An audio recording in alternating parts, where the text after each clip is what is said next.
I know exactly how you feel lying there. It's 3 in the morning. It's 4 in the morning. Yeah. You're like, if I fall asleep now, I'll at least get some sleep. And then you don't. You're just like, I don't know. You just lie there and think about why the fuck am I not sleeping? Yeah, exactly. And then you just don't sleep more. Yeah. So everybody, what's going on? I'm Brent Sills at Silly Side TV. It is a fucking Wednesday. Yay! I'm assuming you're putting like cheers and stuff in that, David. I'm assuming that's what just happened there. Live as we speak. I'm sitting here with, it's Wednesday and we can't have comedy because we're shut down. Mostly due to the COVID issues. Maybe some minor health infractions. I don't know. But anyways, all I'm saying is we're not open this week, so we're doing our podcast instead. I'm sitting here with my main man, Freddy Proia. He's one of my favorite people in comedy. He's my comedy older brother. He came in here we met maybe 6 months ago. We'll get into how we met in a little bit. Yep. But super happy you came by today on Wednesday. Thanks, buddy. Putting out the vibe. How are you doing, man? I'm doing good. Thanks, man. Just going, crazy with this whole COVID thing. Yeah. I just keep passing the same lamp, couch, wall in my house. You ever watch the Flintstones? Yeah. When Fred Flintstone's like walking through his house and it's like the same lamp, chair, painting, same passing over and over and over again. That's what I feel like.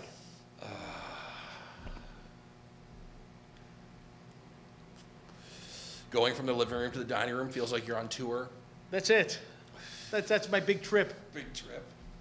I'm gonna get you work from home too, right? I do everything from home. Hey, geez. Yeah, I don't leave the house for anything Yeah. except for this. Except for that. So this is kind of nice. Yeah. I'm the same. It's you thought before, like I always thought, man, if you could just work from home all the time, it'd be amazing. But then after like a month and a half, you're like, I kind of want to go out. Well, I have people that work for me that work from home. Yeah. And they've always worked from home. Like I got a guy who's in the Maritimes, and he works out there for me out of his house. He's been doing it for years.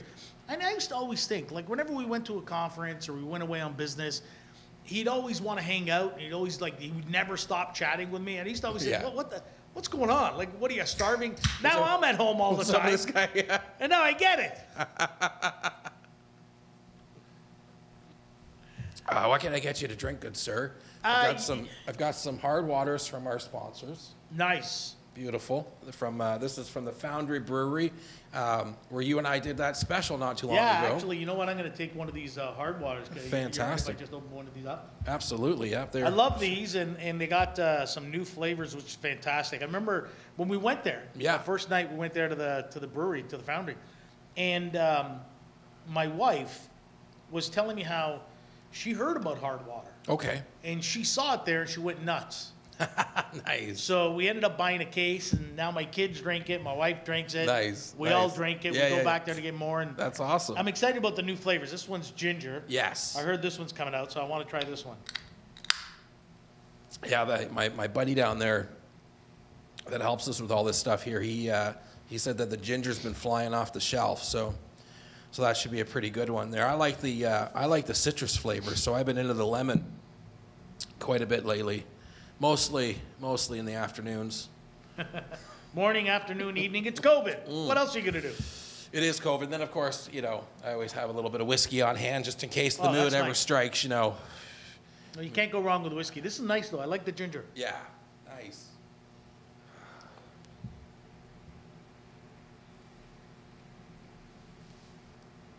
So what have you been doing with the comedy lately, buddy? So it's COVID again. Yep. We got to do one little show here like 2 Wednesdays ago. It's the only thing we've been able to do in the space. It's been kind of stressing me out because I want to use the space and get going, and it feels like, get going, stop. Get going, stop. You can't fucking go anywhere. But I know everybody feels that way. I'm not special. So we got to get that going, obviously, soon.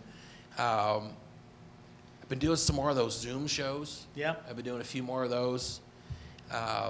Man, it's tough because, like, I mean, I've been so lucky to be able to get a few live opportunities, you know, with you a couple Yeah. times and in this space a couple times. And then, of course, getting to do my special. Like, I've gotten to do a lot of live comedy compared to a lot of people, and I'm fucking grateful. And then going back to do the Zooms it's hard. It's hard, man. It is. Hard. I've done a few of those Zooms. Yeah. I've done keynotes Yeah. on Zoom meetings. So I did a keynote a couple weeks ago in this Lion's Den thing for the IT industry. Okay, kind of like a corporate, like, Yeah. speaking gig sort of thing? Yeah. I've done a few of those corporates. I got another one I'm doing on Monday for Microsoft. Okay. It's different. Yeah. It's not, the same as it normally is. Yeah. It is different. But So you kind of have to, like, give an address, but make it interesting and funny and witty and exactly. well, you're good at that because you tell so many funny stories in your That's comedy, it. right? Like, it's all about stories. Yeah. I think that's why. There's lots of reasons why we connect right away, but I definitely like that storytelling style. It's like you just escape in it, and then next thing you know, it's like however long's gone by, and you're like, oh shit, that was, go on a little adventure with people, right? So I like that. It is fun. I always enjoy telling the stories, and I tell a lot of stories when I'm online too. I try to do a little bit more of that. Yeah. Like I said, it's a different animal, but I always enjoy telling. And I got a lot of crazy real life stories that actually happened to me. So I was kind of really struggling with comedy in general because I'm a new comic, right? So I'm always struggling, right? But like I was really struggling with the Zoom, and then I was practicing to do live comedy, and I'd practice my live comedy bits on the Zoom, and it would be horrific, and people wouldn't laugh at me. That was the worst part. People wouldn't laugh at me at all, right? Yeah. And I'm getting so like confused because I'm like, I think this is the way I'm supposed to do it, but then it's not working, and I'm like, shit, okay. So I just kind of like said, okay, like I feel like Zoom is like radio, and live is like television. yeah, it's interesting. Well, I'll tell you the television story, but it's interesting because I've done a lot of shows with radio hosts. Yeah. Who will open up, and I've had them open for me. I've had them intro me onto the stage, and they always try to throw out the jokes that they do on the air. Right. And they're amazed when it doesn't work, because they do it on the air. Yeah. And they think, oh, this is really Sure. funny. This Sure. is gonna, and then they do it on a stage in front of a crowd, and it doesn't go anywhere. Well, to your point, on air, you don't have people reacting to it right away. Yeah. You don't have that instant reaction. You don't know what the feedback is from the crowd. No idea. You only know your idea of what the feedback is going to be. But I remember, actually, you mentioned TV. I did a sitcom, a Canadian sitcom, Twitch City. Okay. Going back many, many years. Lasted like 6 episodes. I played the guy's roommate. Yeah. And in the episode we were filming, and the director just goes, okay, we're going to put the camera on you. And he goes, just go, say whatever comes to your mind. Just try to make it light, try to make it funny, and just say whatever you want. Okay. And we're going to film it, and we'll see what we get. And I went, oh, okay, no problem. So I'm going to try to make it funny. So I start going, and I start just riffing and just saying what's coming up off the top of my head. Yeah. And I'm there for like 15 minutes just throwing stuff out there. And it was weird because the whole time I'm doing it, I'm wondering, I'm supposed to be in character, but in my mind I'm wondering, is this funny or not? Because nobody was laughing. Right. Because they can't. We're in the middle of filming a show. Yeah. So I'm the only one in the scene. Yeah. So all the crew, all those camera guys, all the other actors, they're all just staring at me. Yeah. And nobody's smiling, nothing. Nothing. No feedback. And it was through the whole time I'm going, is this working? I don't know what's going on, if it's working or not. And then when I stopped, the crew just applauded, and they all just went, oh, that was great. And I went, oh, thank God. I was going to have a heart attack. I didn't know what was going on. That reminds me of, I was practicing to do an hour, and I was practicing to do an hour of comedy. Practice. And you'd come out and you'd watch me a couple times, give me some help and some tips and whatnot. And I had 2 other people come and watch, right? Just a practice set, like 2 people come watch. And they're sitting there, and for some reason, they thought that because we were filming it, that they couldn't make a sound, right? Like talk about demoralizing. Like I was like, I think I'm getting better. Okay, I'm getting better. I'm at like 35 minutes, 40 minutes. I'm getting better. Keep practicing, you know, working new stuff in, trying new things, right? And I'm like, okay, like, you know, I'm not slaying the fucking room here. I've got like a couple friends that are going to give me some feedback, right? Yeah. And they don't say a word. I'm just like, oh my goodness. What did I bring you here for? Yeah, it was like a week before, and I was just like, oh my God, I'm going to get slaughtered. But, and then afterwards, I was like, what's up, guys? Like, what's going on? And they're like, what? They go, like, you didn't enjoy any of it? They're like, no, we're having fun, but I didn't want to say anything. I didn't want you to interrupt your filming. I was like, well, I should have told them maybe a little feedback on the film. Yeah, it would have helped, you know. It would have helped a little bit.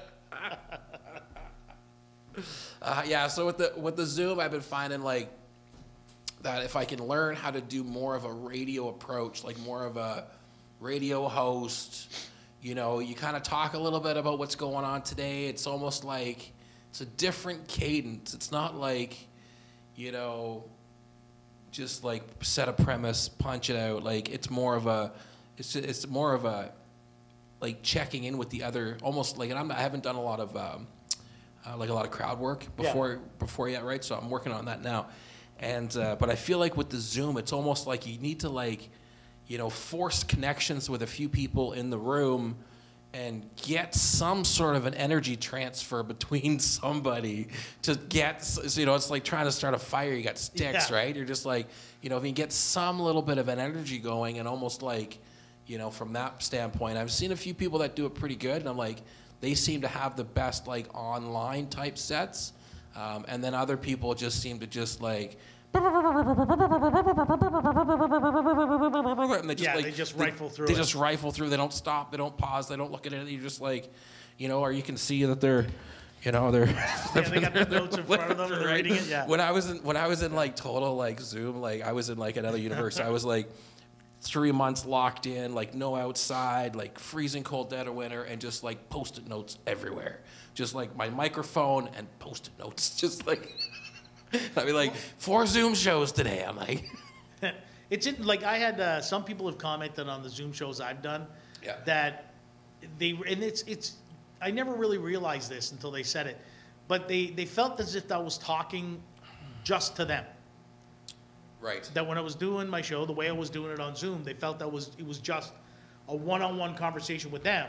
And I thought, well, that's cool. If everybody on the Zoom call thinks feels like I'm having a one-on-one discussion with them, and they're the only one watching, great. Yeah. You know, I thought that was kind of cool. Yeah. Yeah, no, I think that's part of it too, right? Making that little bit of a connection. But then I realized I wasn't actually looking at a Zoom screen. The guy was standing outside and looking through my window. That was weird. That was weird.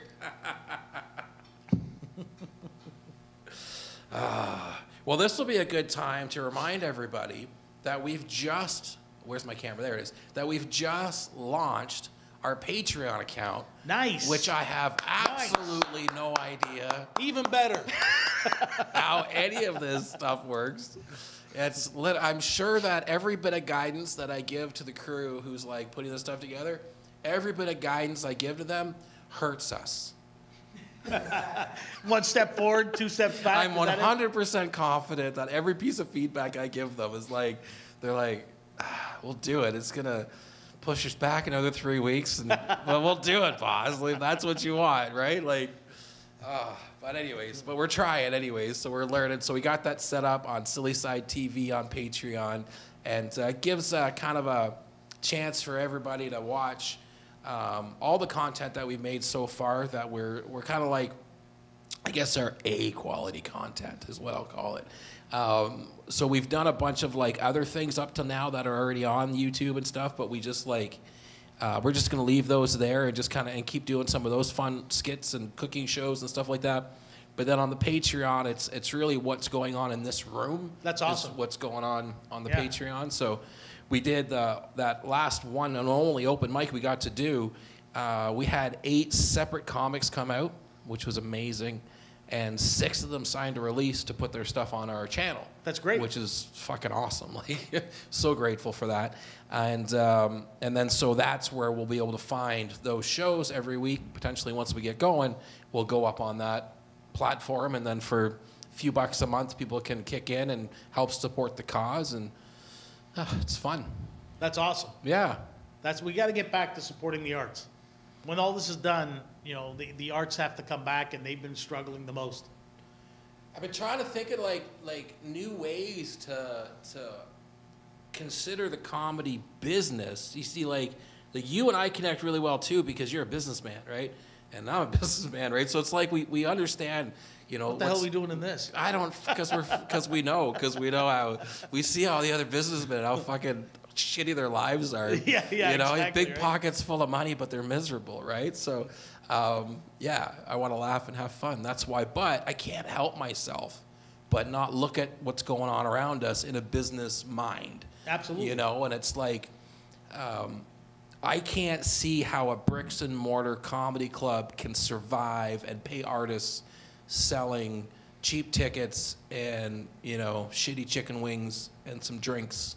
I just can't see it. I don't see. And then when you add in this new flavor that we have of COVID and the reduced numbers, I see even less of it. I'm just like, okay, there has to be a better way. And I think that through maybe tools like Patreon and corporate sponsorships, like Foundry Brewery jumping on board, and the event firm jumping on board, a few others that we're talking to right now, like helping us with the furniture and the drapery and setting everything up. I think that we're going to be able to find a hybrid where we can get live comedy to happen regardless of COVID or whatever, and small, you know, even if they have to be tested, you know, small tested audiences. Yep. And then and put on these shows. So at least when you're sitting at home and you're watching entertainment, you're able to see, like, stand-up comedy, a lot of it, I mean, in my opinion, I don't know what the fuck I'm talking about because I'm new and I get it, but stand-up comedy, it's like a lot of it's about what's going on today. Yeah. So you need to see it like you need to see the news, right? Like, you know, comics get up and they talk about, you know, well, today they're talking about, you know, COVID and the economy and our politics and all this stuff that, you know, it gives us kind of like the other side of the story to some things, that it makes us not take other things so seriously so we can get through them. And so it needs to be relevant to now. So if you're sitting at home and at least once a week you can throw something on and watch comedy for 20 minutes or an hour or whatever, and it's relevant to today, you're not watching reruns from 6 months ago or 2 years ago or 10 years ago, which are fun too, but. Well, if there's anything COVID has taught us, is that the internet connects this world more ways than we know. And this world is really small. COVID has taught a lot of businesses that their employees don't need to be sitting at a desk. Their employees don't need to be coming to a bricks and mortar building to do their job. Their employees don't need to punch. Like, the reality is, the whole breakfast, lunch, and dinner was all created for shift work. And in today's day and age, we don't need to punch a clock anymore. You can get access to information or do whatever you want at any time you want, connected through the web. Yeah. So you don't have to punch that clock. And it's the same thing when you look at stand-up or you look at entertainment in general. The entire world is open to us. And we're not handcuffed by bricks and mortar anymore. Right. And people are starting to realize that. But even from a stand-up perspective, even if you have a bricks and mortar place and you have crowds coming in, there's no reason why you can't record that and put it up on a Patreon site like Silly Side TV. There's no reason why you can't broadcast that live through different platforms that are out there around the world and open up to everybody around the world. I agree. I'm just so afraid. I'm so scared to go live, right? Like, you do these little shows, right? And, you know, you know, we're, you know, if we're pro, we're just getting started. If not, we're amateurs or whatever, right? And it's like, some people say the damnedest things, and I'm just so scared. But that's the funniest. I know. The funny thing would be putting a camera on me, watching me sweat like I'm gonna get canceled when some comic gets up there, drops some dribble, and get me in trouble. The funniest part is I'm not connected to anything anybody says here. That's right. We'll put that disclaimer up Put first. that up right? there. Yeah. But the funniest is when the train goes off the rails. That's when it's funny. You know what? That just reminds me of a story. I was in I was in Calgary, Alberta, and I was doing a show at the club there, and I was there with a guy named Lawrence Morgenstern. Love this guy. Funny as hell, one of the funniest comics in Canada. He does a lot of writing, so he's probably written for a lot. Well, I know he has written for a lot of shows that you probably didn't even realize. Nice. Very, very funny guy. But what I always thought was the funniest, when he was at his best, is when things went off the rails. When he's up on stage and things go completely sideways, he's the funniest. And we were in Calgary, and some woman from the crowd was yelling at him and heckling him. Yeah. And it just derailed his show. And he starts riffing, and he starts going off the top of his head, and it's hilarious. And everybody's losing their shit, except that woman. Yeah, of course. But it actually got to the point where she got up and started chasing him around the club. So he's running around the audience, she's chasing him, and while she's chasing him, he's still firing out lines. Still chirping. I always found that the funniest whenever that happened. Oh, man. Women can just run around, chase us, smack us upside the head, like get away with bloody damn near murder. And it's like, it's okay. It's just okay. Like, absolutely. You just assaulted me. Just assaulted me. This is not fair. Absolutely. Since the dawn of man. From the dawn of man. Why do you think the wheel was invented? Some woman told her caveman husband, I want to go further, and this square thing doesn't get us there. So he invented a wheel, and off they went. A woman would say because a man always cuts corners. That's why she would say. Well, you see, and it's that. All those comments, it's what caused man to invent alcohol. Mm. Yes, that is true. I do love women, though. They're my favorite. Absolutely. You know what? I'm actually very excited about the new vice president in the U.S. Oh, interesting. Very, very excited. I mean, I have a feeling that before this term is up, she's actually going to become president. Right. I think, is Vegas taking odds on this? Is there an over-under? There probably is. I heard that Biden like tripped and fell over his puppy and broke his foot yesterday. So yeah, exactly. The guy's, he'll be lucky to make it till Christmas. The guy's like Mr. Burns from The Simpsons. He's more fragile than an egg. One bad slip in the winter, he's out. He's done. Yeah. How old is that guy? 95 or something. I don't know. No, he's 80. Is he 80? No, he's in his 70s. He's in his 70s. I think they're in the 75, yeah, he's in his 76, something like that. Man, there should be, I mean, let's say, well, that's ageist then, Brent. You don't want to be ageist. But I'm like, I don't know. Anybody who wants to do a job like that over 55 shouldn't be able to do it based on that principle. Yeah, exactly. Right? Like, why do you want to do that job? Like, you're on your way out, right? Like, that should be a job for, like, 32-year-olds. I think that'd be a good... Yeah, but no 32-year-old wants it. That's true. Because any 32-year-old... No, but not 32-year-olds today. 32-year-olds when I was 32. Oh, yeah. Yeah, okay. Yeah, we don't want some Nimrod running the country. Yeah, exactly. Wait a second. We already did that. We tried that. It didn't work either. You know what? I'm going to search. I can't remember the vice president's name, but I'm going to search right now. See, this is the best. Kamala. Yeah, this is the best. The aspect that I was telling you about. Yeah. The internet. Yeah. I mean, think about it. You're talking with your friends and you ask them, you know what? I'll just check that right now. Yeah, no. I got my computer here. So if I need to like look up something and we have 3 hours for me to figure out how to look it up, got you sorted for sure, right? The only problem is everybody calls me on my bullshit now. Yeah, because they can look it up, right? Bang, bullshit meter. I don't know. I do find I've been looking at the phone a lot more than I used to. I just find that it's like, you know, and they trick you or something. It's like you just put it down and you're like, but I didn't check LinkedIn, man. So then you pick it back up, and you're like, well, and then you're right back in Instagram and Facebook, and we're addicted to technology. We've lost our ability for patience. Yeah.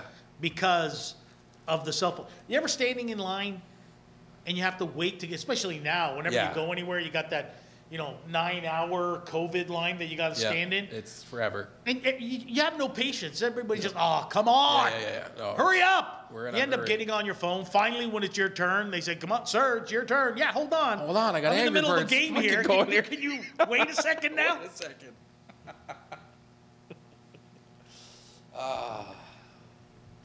I get sucked into these stupid auditing videos. So auditing. So auditing videos, this is how it works. As in bookkeeping? No. That's funny too, though. I'll start watching those. They're dry humor. You got to watch them close. The auditing. You forgot to carry the ones. What are you doing? So slow. It's like on Twitch, but it's like Twitch. It's slow. Auditing is where like a camera guy shows up and like takes pictures of the police or like gets themselves into some sort of gets people to look at them, and then like the police, like they come over, they question them, they're like, "What are you doing here?" Like, I'm not telling you. I'm not telling you what I'm doing here. It's my right to be here. This is a constitutionally protected activity, officer. What's your name and badge number? And then they berate these cops because they have phones and cameras and everything right now. Like maybe 17 years ago, people used to do this, and they'd just get beat up, and then they wouldn't do it anymore, and the police didn't have to put up with it. But now... Yeah, now you have no choice. Everything's recorded. Everything's recorded, Absolutely. right? And they go and they push the boundaries on like they're American mostly, pushing the boundaries on their First Amendment rights and their Second Amendment rights and their Fourth Amendment rights. It's just, I think it's like the anticipation of a confrontation with an authority figure. So you're just watching, and you're just like it's coming. They're gonna it's like watching a Karen episode. She's gonna freak out. It's coming. It's coming, and you're waiting for it. And you're like, oh, that was a good one. Oh. Yeah, way too much time on my phone. That's what's going on. Way too much time on your hands. Too much time on my hands. Yeah. Well, I'm researching, always researching to make jokes. Sure. So that's part of it's my job. This is how I try to sell it to my wife. It's my job. I need to sit here and look at YouTube for 9.5 hours. Exactly. That's the way it is. Mm-hmm. It's all about the phones. It is. I just got a new phone deal. Which one did you get? So, no new hardware. Sticking with the old Samsung here. Samsung number 7 or 9 or something. I don't know what it is. Good enough. And... So I guess I was just with Rogers, and they were $100 per line. And that gave us 11 gigabytes to share with me, my wife, and a teenager. So we were all short of whatever they are, giga whatevers. So we didn't have enough. So that was like a 2-year deal. And it always seemed like too expensive. I was like, this doesn't seem to make sense. So now... But when we signed up with them, we were jammed in some other bad deals. So we signed up with them. We got new phones, a bunch of credit. It seemed like a good idea at the time. Now we've signed back to TELUS. They've won us back, and they gave us $600 to come home. Thanks, TELUS. And then they gave us $50 a line with no hardware. Don't need any. $50 a line with 11 gigs per phone. Jeez. I was like, wow. We're not that far off from internet being and data, even on your phones, being free. Yeah. Unlimited and no cost. I had this conversation with many people in the industry, and I remember I was talking to some guy, and he was saying to me, he goes, who the hell's going to pay for that? Who's going to pay for everybody to have Wi-Fi? Yeah. Who's going to pay for that? And I remember mentioning to him, there was a time in history where somebody, for sake of argument, let's call him Alexander Graham Bell, the second most famous person from Brantford. I think the first one is Canadian, is Gretzky. Yeah. But anyway, Alexander Graham Bell. Walter Gretzky, not Wayne. Yeah, exactly. Obviously. Walter's way more famous than. He certainly is in Brantford. Yeah, right. But I was telling them, saying, well, back then, the phone came out, and everybody said, well, who's going to pay to put this phone line? And now it's standard in every house. Yeah. And then cable came out, and people said, who's going to pay Who would want that? to put cable? And now cable's standard in everybody's house. And now, just recently, the Canadian government announced, Ontario and the federal government both announced $1 billion each to ensure that they have fiber optic high-speed internet available in every single corner of this country. So that every single person in this country has access to high-speed internet. And can be tracked. Exactly. Now, you would have said before, who's going to pay for that? But now, because of COVID, again, the positive side of COVID is they determine that that's a necessity. Yeah. It's a right of life. So eventually, all this will all be connected everywhere. Well, Elon Musk is sending up satellites into space like nobody's business. They said like something about how it's just going to be free internet everywhere. Like it's just available, right? Yeah, and the only sad thing about it is the Earth is going to freeze and die because all those satellites are going to block out the sun. But still, we'll be able to text each other about it. Yeah, I mean, it's give and take. You know, it's not always, you know, what are you going to do? Well, you always got to give something. I wonder, like, if we won't have to have phone numbers anymore. Because I think to myself, like, the only person that calls me on my phone number are people mostly, 90% of the time, people I don't want to hear from, right? Yeah. Family or bill collectors. So, like, I'm thinking just get rid of the phone number altogether, not have that part of not need any of it. You don't need data. You don't have a phone number. And you're just, when I'm in Wi-Fi, I have a Wi-Fi phone number, and I talk to people that way. You'll have an identity. Yeah. You'll have an online identity. And that's how people get in touch with you. Yeah. What's your phone number? It's my name online. Just Google it. That's it.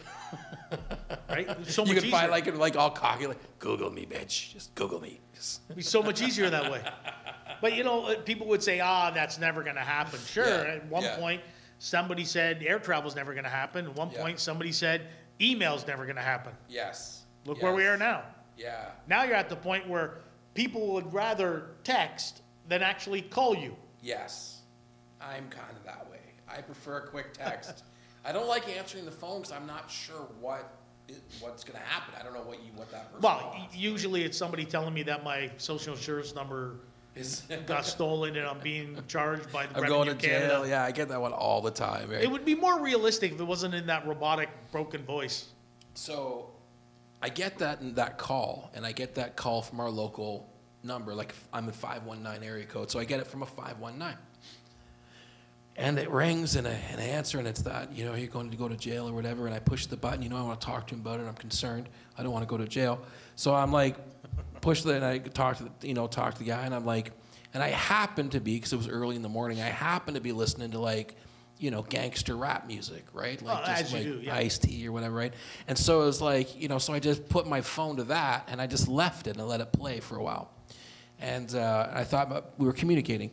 And then they hung up. And I thought, that's rude. So I called the number that was on my phone, and I just let them listen to the music some more, right? So I did that maybe 50 or 60 times, like during the day, like maybe not that many, maybe 20, 30 times, enough times. Like it took a better part of my afternoon, right? Like I was committed to this project, right? And then I kind of just forget about it. Like, I don't know, my wife came home or something happened, and I just move on with my life, and I forgot about it. And then my phone rings, and it's that number again, right? And I was like, I gotta talk. So and it's a person this time, and the person's like yelling at me, going, "Stop calling me," and blah blah blah with the music, and I'm like, you know, I'm just like, "Fuck you, and I'm just like yelling at him, right? And I hang up, right? And then I'm sitting there, and I'm just sitting there, and I'm kind of feeling bad because I was rude to this person, right? Like, I'm so Canadian, right? I'm feeling bad, and I was sitting there, and I was like, I don't think that guy knows that I'm getting harassed by somebody from his phone number. They're taking real people's phone numbers. Right? Yeah. So I called back, right? I called back, and he's like, "What are you at?" I'm like, whoa. I'm like, listen, bro, listen. Just fucking relax for a second. Listen to me. He's like, "What?" I was like, I think somebody called me from your number, like came up as your number a bunch of times and was fucking with me. So then I started calling you back and then fucking with you. Meanwhile, neither one of us we probably get along. We probably like each other. And he's like, "Oh, really?" And anyways, I check in on him every now and again. We're buddies now. Mark, how you doing, buddy, out there? It's good to see you. Yeah, that's what they're doing, which is really weird. I called a number back once, and I ended up getting duct cleaning. Gotta get those duct cleaned sometimes. I hate those calls. Reach over here and grab a little bit of whiskey. Would you like a little bit of whiskey today? Well, I'm doing this right now. So okay, well, you let me know. I'm normally a whiskey guy, but I wanted to try this ginger heart water, which is really nice. I'm going to have to tell the wife about that one. Well, it's down in your neck of the woods, right? Easy to slip by there. Yeah, it's only 2 minutes away from the house. Yeah, exactly. Exactly. What else do I have on my list of important things to talk about today?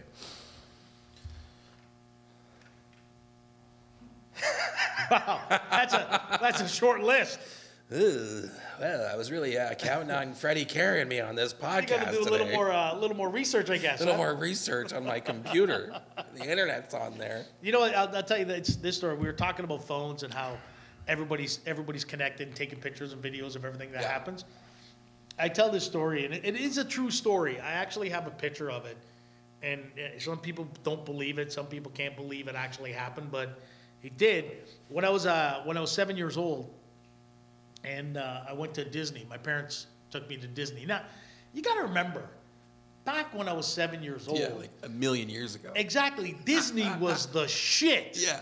That's the only movies you got to see on Sunday, the Wild World of Disney. It was the best.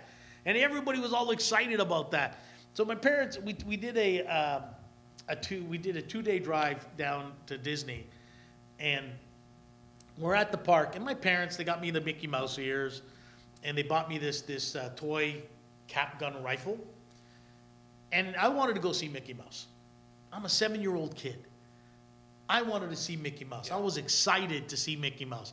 And back then, it's not like the way it is today, where you go to the amusement parks today, and they have sections that are set aside to take pictures with the characters. Right. And they have the times that are there, so come here between this time and this time. Back then, it wasn't like that. If you wanted a picture with the character, you had to walk around the park and hopefully run into them. Yeah. So my mom, we went and we found Mickey. Nice. And I'm all excited. And there was all these people around and everybody wanted to get a chance with Mickey. And Mickey Mouse saw me and he calls me over. Nice. And I'm thinking, oh man, this is fantastic. Yeah. I go over, Mickey Mouse takes my toy cap rifle out of my hand. He turns me around. He sticks the gun in my ass and pulls the trigger. That's kind of weird. Mickey Mouse shot me in the ass. Oh, wow. Yeah, now, I mean, this was before cell phones. This was before internet. This is before evidence. This is before everything. If that happened today, there'd be like a mothers marching against Mickey. And there'd be photos and videos all over the internet, and I would have a mansion and a yacht courtesy of Disney. Yeah, I'm pretty sure Disney doesn't sell like cap gun rifles or stuff like that anymore, probably. No, none of that. Probably not. It's Even the in U.S. America. They sell real ones now. They sell real ones, yeah. I'm amazed they're still open and people are still going. We went maybe... My son's 19, probably when he was 12 or somewhere around there, maybe younger, 10 or 12, something like that. So 9-10 years ago, I remember going there, and it's massive. It's so big. Oh yeah. Like it's on. We stayed in one of the resorts on the campus there, like in Disney. Friends of ours have a timeshare. They're really weird people, my friends. They don't watch this, so it doesn't matter. But they like went to Disney like without children on their honeymoon. Okay, yeah, they are weird. That's. And while they were there, they bought a timeshare so they could go back year after year to relive the magical moments of Disney. Anyways, now they have children, so it makes sense. So now they like it out, it like makes sense. But anyways, they they got tired of going every single year. So sometimes they lend out their timeshare. So they lent it to us because we have a child, and that's the only reason to go there. And so we went.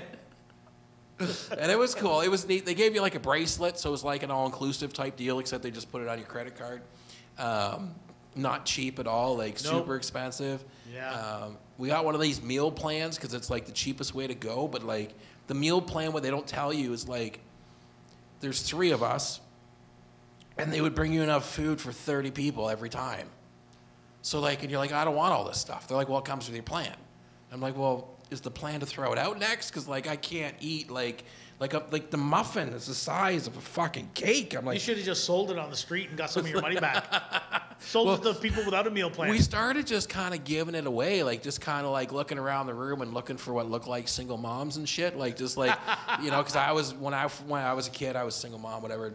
I wasn't. My mother was, and she took me to Disney with no money, and so like I was like kind of looking around, who looks kind of shoveled in here, like, and send these over there. But yeah, man, that was a week we'll never get back from my fucking life. That's See, all right. you could have made some money. I remember when I was a kid, me and my buddy, we went to Ontario Place. Yeah. Right? And you know the paddle boats? Yeah. So what would happen is people would rent the paddle boat. Yeah. And then instead of bringing it back, they had a really screwed up system there because you would pay when you brought it back. I know So instead of bringing it back, people would just leave it on the shore. Totally, yeah. So me and my buddy saw one sitting on the shore, so we jumped in. Yeah, yeah. And we're you know, entrepreneurs at the time. We paddled to the boat because at Ontario Place you can actually paddle the paddle boat right to the parking lot in front of the front entrance. Okay, okay. So we paddled the boat there, and then we would sell it to people. Nice. And that way they could paddle into Ontario Place without paying for admission, leave the boat on the shore. I like this. We'd go back in because we Yeah. already paid, so we had that stamp to go Yeah, in and out. go back in. We go back in, Pick pick up it the up, boat. come back over, do it again. Nice day at the park. Make like $80. It was It's great. All right, eh? Disney. I always had fun at all those parks. I've always gotten. When we went to Wonderland, when Wonderland first opened, me and my buddies would always go, and we always had season passes. Okay. And what we would do, we knew that park inside Yeah. and out. We'd go in, go for a ride, and then when it's around lunchtime, we'd wash the stamps because they stamp you when you go in. Yeah. We'd wash the stamp off our hand, and then we'd go into the staff cafeteria. Okay, okay, yeah. And we'd go eat in the staff Nice, cafeteria nice, for free. Nice, well And played. then what we would do is, because we had season passes, Yeah, yeah. we'd just go out, come back in, get another stamp, Get another and go back stamp. on the rides again. Nice, well played, sir. When I worked at Canada's Wonderland, Where didn't you work? that's a fun game to play. I have worked everywhere. When I worked at Wonderland, we drove there from Hamilton. So there was a crew of us. There was 5 of us in my buddy's Hyundai Pony, and we would cruise out to Disney, not Disney, to Wonderland. And geez, I don't even remember how long. It must have been an hour or so. Like it was a good commute, and we'd cruise there every day. But we all worked at different times.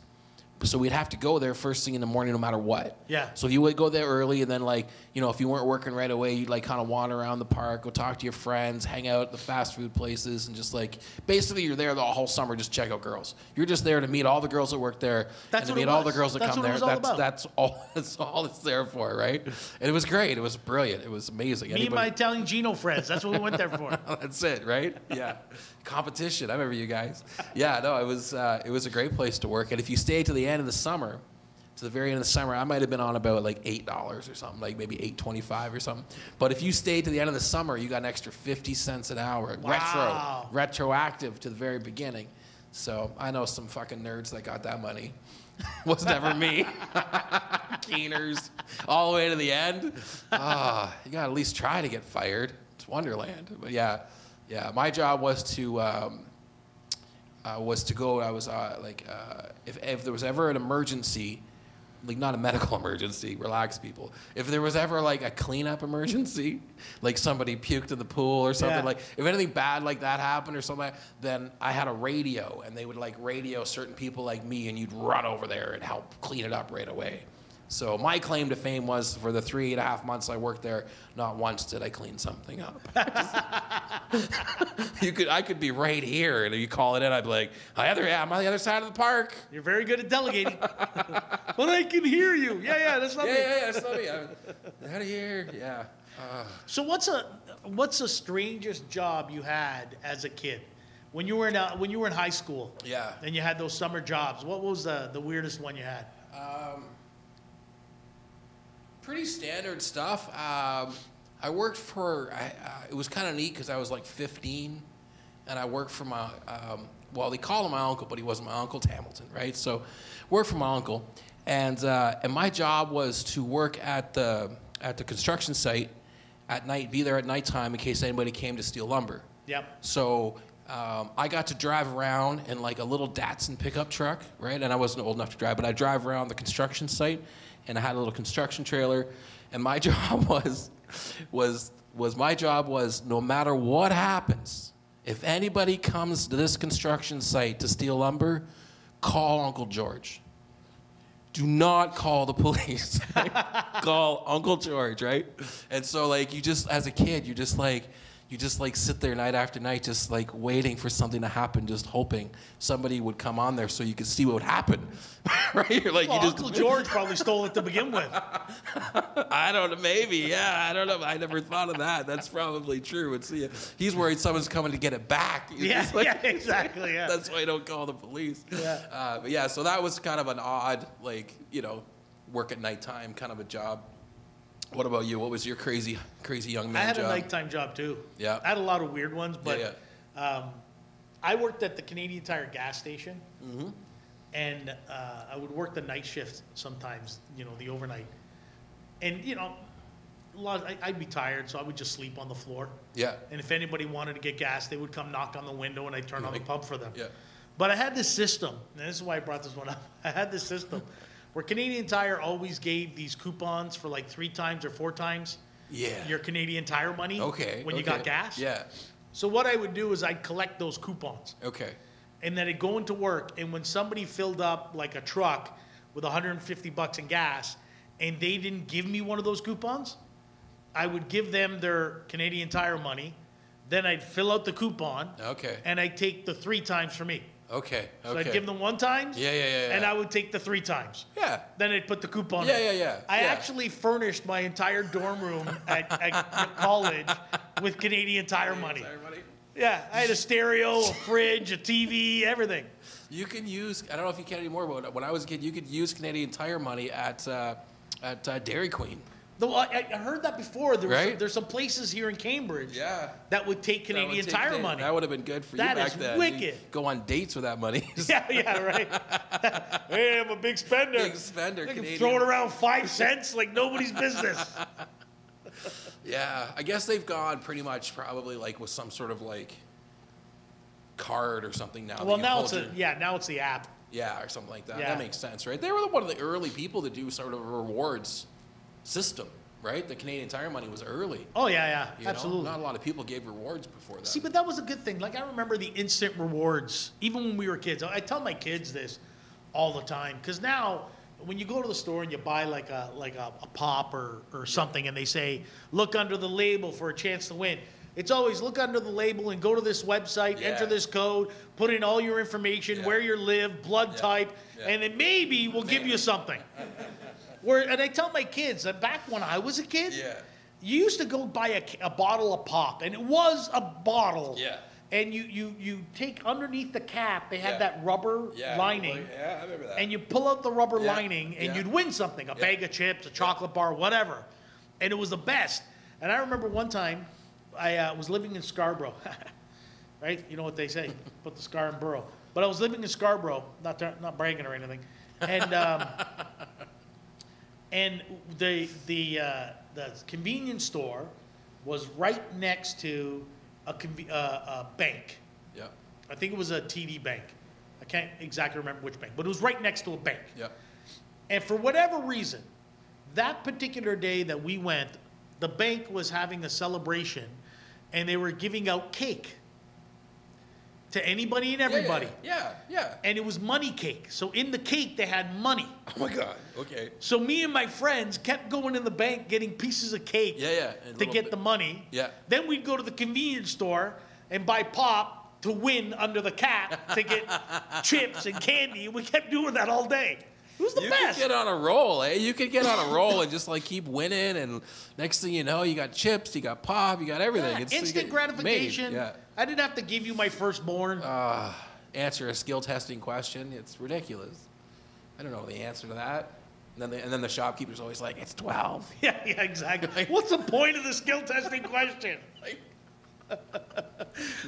Instead of putting the skill testing question, just put a blank there and say, write the answer the shop guy tells you. If you can't get the answer, you really need the prize. Like, you need it more. Like, Exactly. if you can't figure that shit out, you need the free bag of chips. We didn't have calculators back then.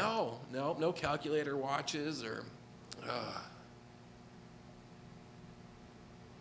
All right, now I'll take some scotch. Ooh, here we go. Or whiskey or whatever you have over there. John Walker. Give me some 40 Creek, Very good. if you don't mind. Not at all. Thanks, brother. You're welcome, sir. I drink 40 Creek at home, too. Nice. Here we go. All right. Let's keep that in here. Cheers. This is all I do when I go. You know, you were talking about Zoom meetings. Yeah. So whenever I go to conferences or I do these corporate events and do these keynotes, whenever I would travel, I'd always end up in a bar with, you know, a bunch of the people that are there. And we usually spend the night just pounding them back, drinking, having fun. I remember I was in Arizona and I was sitting out by they had an outdoor bonfire in this hotel. It was a beautiful five-star resort hotel. And I was sitting outside the bonfire and just getting sloshed. I just did a scotch tasting and I was sitting there drinking scotch after speaking during the day, just getting hammered. And I remember these people were sitting next to me. And, you know, I'm a friendly guy. I just started chatting with them. Yeah. Started shooting the shit. Turns out it was a senior executive from Tim Hortons. Oh, wow. Who happened to be in town because they were in the middle of doing a deal with Cold Stone Creamery. Remember they brought the ice cream? Yeah, ruined a whole bunch of Tim Hortons with that bullshit. Exactly, right? Yeah. So that's what they were doing in town. Nice. Yeah. So 3 o'clock in the morning, arm in arm, I'm staggering back to the room with the president of Tim Hortons. Nice. Right? It was a lot of fun. But that's what we did. I did a Zoom call recently with one of these companies, and all of us just ended up on Zoom. We all started drinking. Yeah. And we just sat there chatting over Zoom for like an hour and a half, 2 hours. Just to try to get a bit of that vibe. Yeah, and we were all just hammered by the end of it. But it was a lot of fun. Yeah. The best part is now with these Zoom meetings is afterwards, you're already at home. Yeah, exactly. You don't have to go anywhere. Oh, I got pictures. I got pictures of. I was at a conference in Florida, and I was going back to my room. I was a little drunk, just a little drunk. And as I'm walking to my room, you know those scooters that you see old people? Yes. I saw one of those sitting there. And nobody was around. It was just sitting in the hallway. I don't know, maybe somebody, you know, went to go do something or use the public washroom, whatever. Sure. But I saw it as an opportunity, so I just jumped on it and rode it back to my room. That's not grand theft auto. That's like the opposite of that. That's like pathetic theft auto. pathetic theft auto. Yeah, that's like, just get a knock on your door. You stole a $300 scooter, sir. What's going on? Yeah, exactly. Yeah. Alcohol might be a factor. We're not sure. Oh, my goodness. I have friends of mine that are in Mexico. They went today or yesterday. They're there for a week. They were like, screw it, screw COVID, screw everything. We're going anyways. If we, I've been kind of apprehensive about any traveling, just everything that's going on and schedules and whatnot. And so I'm like, but now that I've seen like people I know are there and they're lying on the beach, I mean, they're going to come back with a weird fucking mask tan, but I mean, nobody's ever going to see it because they'll keep their mask on. Yeah, exactly. Yeah. But yeah, they're going to have these weird tan lines. So then I was like thinking about it. I was thinking, man, I don't know. January's going to be here before we know it, and I'm going to be like, could use some warm weather. This is Canada. That's going to be the challenge is COVID as we get into winter. Yeah. And, the patios are closed. You can't go anywhere. Yeah. You're stuck in the house with the same people you've been stuck in for all year. Yeah. It's going to drive people nuts. It's going to drive little people stir crazy. Yeah. Shopping for a pool table. Are you really? Yeah. Yeah, I'm going to put a pool table in that where my studio room is there. In the well, middle. there you go. Yeah. That's all right. Yeah. I wasn't going to because our partners at Foundry Brewery were like, they're going to rent this space out sometimes for events. And I thought, well, a pool table back there, and they thought a pool table back there wouldn't really fit with what's going on. And then I'm like, well, with everything that's going on, we might not have an event in here for a year. Yeah, so exactly. I'm going to not play pool all winter, and you know what I mean? I'm just like, fuck it, I'm buying a pool table. And if we book an event where that's in the way, sweet Jesus, I'll move it. Yeah, right? sure, Like why not? happily, because I'll be making enough money, I won't care, right? So, Yeah. So this week I was shopping for a pool table for back there, and I picture pretty much spending the majority of the winter down here, just kind of in the man cave here, in the theater. What else are you gonna do, right? Put in a pool table, maybe get a shuffleboard. I don't know. You know, we got that little fridge, keep it stocked up, and just kind of like hang out. You know, and we're gonna have these tiny, small groups. So either it'll be, you know, me and 10 comics playing pool and hanging out. Right? Basically, I want to play Joe Rogan House.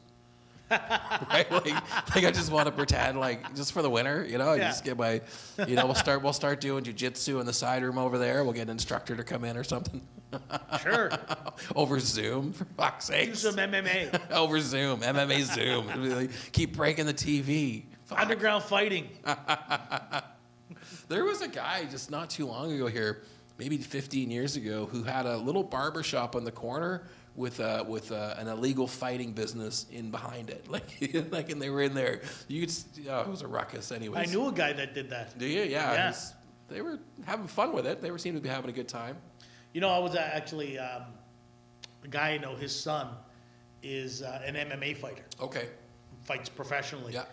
And we were on a cruise, and we were just hanging out in the cruise, and you know, we were in the piano jazz bar part of the cruise, and they had some guy playing the piano and singing songs, and nice. The place was packed with people, and we were just sitting there hanging out, and you know, we're drinking, we're a few down the pipe already, and the guy playing the piano takes a break.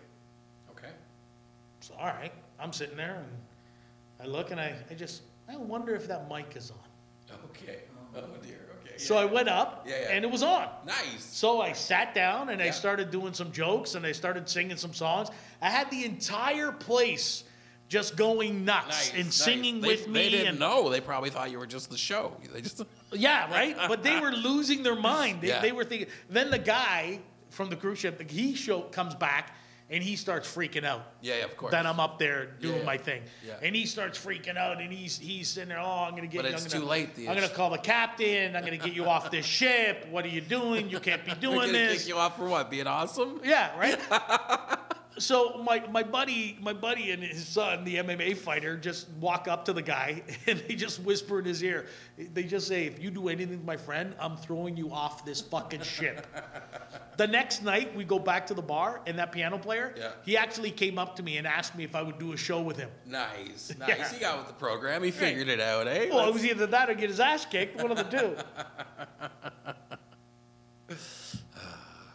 I don't know if I have that amount of confidence to go in a strange room, not expecting any comedy, and then, you know, just take it, right? Just take the stage and just like, we're doing this now, people. I'd be like, oh my goodness. Surprise! Surprise! I didn't have to hear though. But I mean, you're on a cruise ship. You know, they're out having a nice night anyways. I mean, everybody's drunk, so why not? Everybody's having a few cocktails and enjoying life. Now, question is anybody ever going to go on a cruise again? Man, I've been not closely, but in the peripheral, I've been kind of monitoring what's going on with like Carnival Cruise, like with stocks and stuff like that. I wouldn't say like super deep into stocks, but I kind of just watch a few of them. I kind of have my favorites. It's like having a couple favorite sports teams. I don't know everything about hockey, but I got my one or two favorite teams and one or two sports, right? So, but I'm kind of watching them, and they had a bit of a rally like 2 weeks ago where they had some sort of, I don't know, false confidence or something. I don't know. They thought like shit's going back to normal. I don't know what they thought, and they were running up a little bit, but they were down half. I think they're around 70 when we got into this business, and they're in the 30s now, if not lower. Well, that's the thing. I mean, like you hear the stories about all those people that were stuck on cruise ships for months when COVID hit. Yeah. Like I would never, ever want to risk that. To be stuck on a ship? Hells no. Right? You can't even leave your cabin? Unless it's all-inclusive alcohol. Sure. Most cruise ships, you got a bar bill on top of it. So I don't exactly, want that. right? I'd be like, yeah. And then the next thing you know, like we'll be hoarding because we'll be thinking like, there's other people on this ship that know they can't make it a month without a bottle of whiskey every day. We have a problem on the ship. Captain, we have a problem. We're going to have some people that are going to be upset on the ship. So, yeah, that's don't know. I don't know if that industry will come. There's a bunch of them. I was, not to be Debbie Downer, but I was, one of those Facebook posts came up, and it was just all the current restaurant closures in Toronto. Yep. And, like, it was a long list. Absolutely. Like, I don't know if it was 30, 40, 50 deep, but I mean, I kept going and going, and I was like, I know that place. I know that place. Ah, fuck, I used to love that place. And, like, that's scary. Well, think about Cineplex. Yeah. I mean, they said they were down $485 million. Wow. So, I mean, you think about that. They haven't shown a movie in how long? Yeah. And, you know, when are they ever going to be able to come back? Even when they do come back, when are people going to feel confident enough to go back in the theater and sit with that many people, you know, with some guy, you know, spitting popcorn at the back of your head every time he laughs? Yeah. Even, like, actually, I was thinking about the Oscars the other day, because the Oscars are coming up. Right. And I was thinking, well, what movies are up for an Oscar? True. Nothing's been released this year. Yeah. Yeah. The only movie that was released is Tenet. Which, by the way, I'm not sure if you've seen Tenet. Is it a comedy? Or Tenet, or whatever they call it. What is it? Whatever. Is it a scary movie? No, it's not scary. It's one of those sci-fi action kind of thrillers. Okay. And it was a big Christopher Nolan movie that everybody was all talking about and hyping. Yeah. And they brought it into the theaters right near the beginning of COVID. Yeah. Shortly after COVID happened, it hit the theaters. And it stayed in the theaters forever. Like, it just got to online streaming just like last week. Okay. Because there was nothing else to have in the theaters. Well, that's it. Yeah. There was nothing else, so they left that thing there. Again. So everybody wanted to see this movie. So I finally saw this movie, and you know, okay, it's okay. It's okay. It's okay. It is a very weird time travel, screw with your head, people moving backwards. It's like your gun doesn't shoot bullets, it catches bullets. What? I'm trying to follow this thing, and you know, it is with Robert Pattinson. Okay. That vampire movie, teenage vampire bullshit trilogy that happened. Yeah, I don't even know like the names. Eclipse and Yeah. I don't know the names of those movies, and I don't want to know the names. Twilight. That's Twilight. It. Thanks for wrecking my day. Twilight. Now I got Twilight stuck in my head. But that, you know, horseshit series of films. Yeah. And then he was, you know, Cedric Diggory in Harry Potter, which is all exciting. Okay. And now he's going to be Batman, which pisses me off because now he's just going to fuck up the whole Batman series. Well. I'm a little passionate about this. Have you heard about this? About Batman, you're a little passionate about. Passionate about, you know, the whole, the whole series, the whole Batman scenario. That is an interesting thing in itself. And I was having this conversation with someone recently because it's become a point. If you remember Michael Keaton in the 80s, Michael Keaton played Batman. I do, yeah. And Jack Nicholson played the Joker. Correct, yeah. And everybody said that was the best Batman and that was the best Joker. The chick in that movie. Hot as fuck. Michelle Pfeiffer? Yes, that one. Right? So everybody said that was the best Joker ever. Yeah. And then you have Christian Bale, Batman. Christian Bale, Batman, yeah. And Christian Bale, son of a bitch, he's one of those guys where I really want to like stop watching his movies because the guy's a dick in real life. Right. But he's a good actor. But he keeps doing it. He's a really good actor. But at any rate, well, I mean, in his defense of his Batman portrayal, he had I think he had the best Batman movie.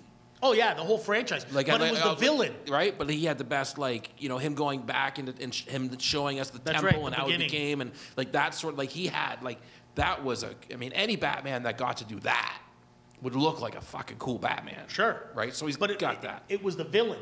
Yes. It was Heath Ledger's Joker. Yes, of course. And then it was Tom Hardy's Bane. Right. Which made those two movies. So now we're at this point where Batman is actually not as important anymore. Right. Now everybody wants to be the next over-the-top villain. Right. Everybody wants to take on that villain role. Right. And now all these actors want to say, can I be a villain at the level of Heath Ledger? Because he set the bar. Sure. Yeah. Right. Joaquin Phoenix. Yeah, Phoenix. Yeah. He set the bar with the Joker movie. Tom Hardy. Now you got Colin Farrell. Is going to be the villain, going to be the Penguin in the new Batman. Interesting. I like him. Yeah, so I got a dichotomy. He's a good actor, too. Because part of it is I want to see this guy play the Penguin because he's going to be really good. Yeah. And the other part of me is fucking God damn Cedric Diggory playing Batman, for fuck's sakes. Robert Pattinson. Who else was up for Batman? I thought it was Ben Affleck was going to be the next Batman. Well, Ben Affleck was in Justice League. Right. But that was it. Right. Because Justice League are trying to do what Marvel's doing. Only Marvel, Marvel got lucky. Let's face it. They did Iron Man. Right. And they got lucky because they managed to get Robert Downey Jr., one of the greatest actors of our age. Yeah. After his rehab and prison stint. Everything, So he had nothing going on. Jr., So they got him for a song. Yeah. And he's a brilliant actor. He really took that franchise and elevated it. Yeah. And the guy running that franchise, that's Favreau, right? John Favreau. Who runs that franchise. And him and those two guys are, they're tight. Hey, so I they remember have great... speaker diving with John Favreau. What's that? Speaker diving? Yeah. You ever done that? When you go to a nightclub. Oh, you mean and you climb on top of the speakers. It's been so long I've been out of the house. Right? Yeah. No, like actual speaker diving. You climb on top of the speakers and dive into a crowd. Yeah, no, totally. Yeah. I worked at a place that did things like that. He was trying to pick up my girlfriend. Wow. The son of a bitch. And where were you when this was happening? I did a movie with him and Jeremy Piven many years ago called PCU. Okay. And it was directed by Hart Bochner, which is fun, because you know who Hart Bochner is? Yeah, most people don't realize who he is until I tell you. Yeah. If you remember the movie Die Hard, that guy that was sitting at the desk snorting cocaine, and he goes, "Booby." If you watch the movie, you'll know exactly what I'm talking about. But anyway, that's Hart Bochner. Okay. He was directing it. Great guy. Great. But we wrapped the film, and we were doing the wrap party. Yep. And it was at this Thai restaurant in Toronto. And I'll never forget that. It was absolutely hilarious. We go to this Thai restaurant in Toronto for the wrap party, and it's, David Spade, Jeremy Piven, John Favreau, myself, George Clinton from Parliament, the band. Yeah. They were in the movie. They were there. Hart Bochner, the producers, 20th Century Fox executives, everybody was there. Yeah. And we're having this big old wrap party, and they bring out the food. This Thai restaurant brings out this Thai food buffet. Sounds great. And one of the executives from 20th Century Fox, he goes up, he has some food, and all of a sudden, all you hear is, "The fuck is this? This is shit." So he has them get rid of all the food. Okay. He has them take all the food and Take throw two. it away. Start over. He calls another Thai restaurant in the city, orders food, and has them deliver. Only that makes sense. For the entire party, right? Only Hollywood. Yeah. But anyway, my date at the time, beautiful girl, redhead. I remember her from college. Andrea was her name. And probably still is. Yeah, it still is her name. Yeah, I don't know. It might be Tom now. Who knows? Who knows? She might have changed. It's an open world. This is what's been going on. But she was with me, and she was doing flaming Zambuca shots. Okay, good times. Yeah, with her head back on the bar. Yeah. And the bartender would pour the Zambuca in her mouth, light it on fire in her mouth. Amazing. And then she would swallow it. See, back in the 80s and 90s, we used to have this thing called fun. Yeah, exactly, right? Yeah, we didn't give a shit. Kids today, they have no idea. They're all... But yeah, and John Favreau, and he got so excited about her, she was a good-looking woman. Yeah. Got a little flirty. But that's all right. We had a good time. It was a lot of fun. That's all right, eh? He's a great guy. They were all great guys. And one thing I will say about doing that film is the inclusion that they brought me in. Right. Like they included me, even though I'm a new guy. I don't have their status, but they included me. In their group. Yeah. And when on days that I wasn't scheduled to film, or I wasn't scheduled to shoot, I would still show up. And they would come on in, come hang out, come shoot shit with us for a day. Yeah. So it was really nice. That's pretty cool. Yeah, that's pretty cool. That's funny you say that because that's very similar to how I feel about you. What? Because Freddy's been like this amazing, just older brother comedy guy that's just like zero fucks given about. Just come on, come over here, man. What's going on? And yeah, you like comedy, me too. Come over here, let's talk about it. Like just like, well, sure, why not? Well, because not everybody's like that. That's why not. Well, that is true, and yeah. I appreciate it, and thank you for your hospitality and graciousness. I mean, like, so for the people at home that don't know, like, so I'm a pretty new comic. I've been doing comedy for about 7-8 months, and when I came back to Cambridge from being in LA doing comedy and learning and kind of cutting my teeth, came back to Cambridge, and everything's on lockdown. We're, as we talked before, doing these Zoom shows and this stuff. You know, we're just trying to survive.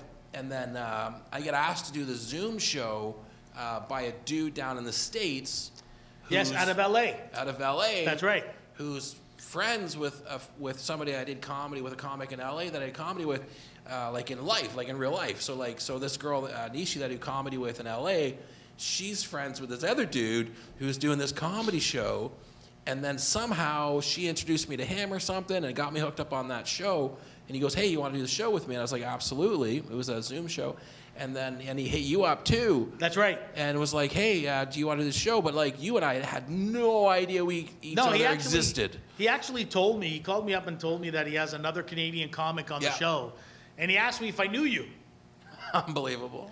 And I said, no, I have no idea who the hell this guy is. Yeah. Well, I think at that time you'd been doing it, what, a day? 4 months, yeah. Right? Yeah. I didn't know who I still don't know who I am. Yeah, exactly. But it was really interesting. So, and I'll just pick up as you pour your drink. For sure. But yeah, so he goes, I have this other Canadian comic. And I go, oh, you know, I don't know who it is. So we're in a group chat and we're just getting around the logistics of the show. And I remember in the group chat, I sent a message over to you. Yes. Saying, hey, I heard you're from Canada. Where are you from? Right. Right? And that's when you said, well, I'm in Ontario, well, so am I. Yeah. We give each other the typical, like, yeah. you know, Toronto-ish. Yeah, exactly. Right, That's, like, you know, Toronto area. Because nobody knows any of these Nobody little, has a clue. these Anything little outside areas. of Toronto. And then he hits up and he says, well, I'm in Cambridge. I said, I'm in Cambridge. And he was like, I'm in Galt. I'm like, I'm in Hespeler. We live 15 minutes away from each other. Yeah, how weird is that, right? I was like, you want to be best friends? And you were like, kinda. No, you were like, who is this fucking weird guy? I got to go.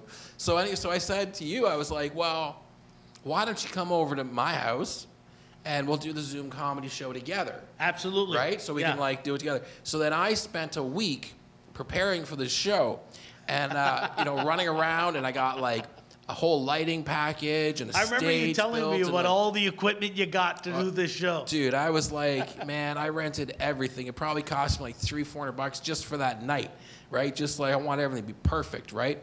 And then like so Freddie comes to here to the club we're sitting in right now, and he doesn't know it's going to be a club. He just thinks it's someplace in Cambridge here.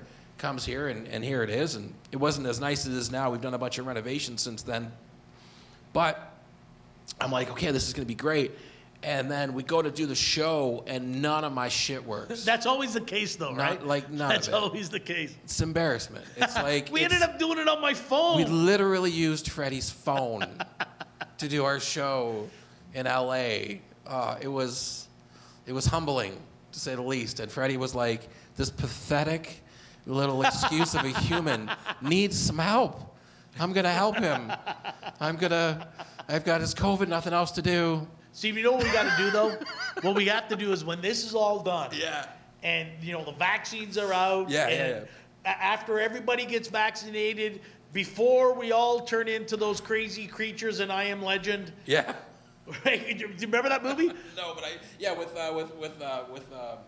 with Will Smith, yes. Will Smith. Yeah. I keep watching it ever since COVID happened, because in that movie, they have a cure for cancer. Right. They give everybody the cure, and they turn into these creatures. Yeah. So we're going to have a cure for COVID.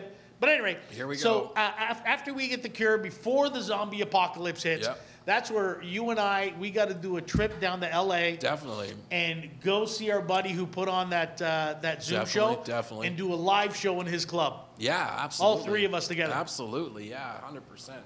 100% that has to happen. Since I've been kind of doing what we're doing here, and I've just been getting like, I'm posting online a little bit about what I'm doing, and I'm not good at any of that stuff. I watch Gary Vee for like 20 minutes, and I'm like, I'm a failure at life. I'm just like, I don't, fuck, right? And then I post like emoji on Facebook, and I don't know what I'm doing. So anyways, I love comedy. I'm posting these new rants. I watched your last one. That made me laugh. The old guy ranting. Yeah, definitely, definitely. You know what that was? How that started? And a lot of people have been commenting about it, so I'm planning to do some more. Yeah. But now I'm wearing a shirt because people commented on the fact I didn't have a shirt. I like the shirt. I like the. I had no problem with it, but now I'm wearing the tank top, the Italian, the Italian muscle shirt. Definitely, I like that too. Yeah. But it all started because I've been suffering. We were talking about this before. Before I've been suffering from insomnia. Yeah. I don't know why, but for weeks now, I just have not been able to sleep. I'm just exhausted all the time. But at any rate, it was one of those nights. And while I was lying there, I came up with this bit about getting my eyes checked. Yeah. Because I got my glasses. And it was that whole bullshit of like, how do they not have something better than this? That whole, 1, 2, 1, 2, 3. I'm not sure. Can you do it again? 2, 3. I don't know. Maybe 3, 2, 3. I don't know. 2 3/4. I don't know. Right? But anyway, that bit just came to me. Yeah. And I thought, hey, this might be a new bit I can use on stage. I better record it. Yeah. So the recording I did was actually me recording to save it for my own use. Yeah. And then afterwards I went, you know what? Let's just post Fuck it. Yeah. I love that. Yeah. So it worked out well. Just put it out there, right? Like just. Yeah.